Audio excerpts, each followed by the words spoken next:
Ay, mga suke, luto tamo po ng binagoong na baboy. Dito kayo. Ayan, gisa po tayo ng bawang sibuyas, bagok,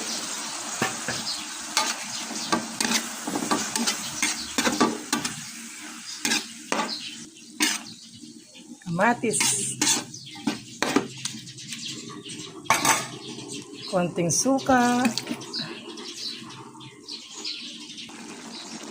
baboy, halo-halo na po. Natin ang sili. Yan, pero parang meron po siya anghang na konti. Yan, lagyan na natin ng talong. Luto na yan. Mga suke, mga tana po. Salamat po sa Diyos.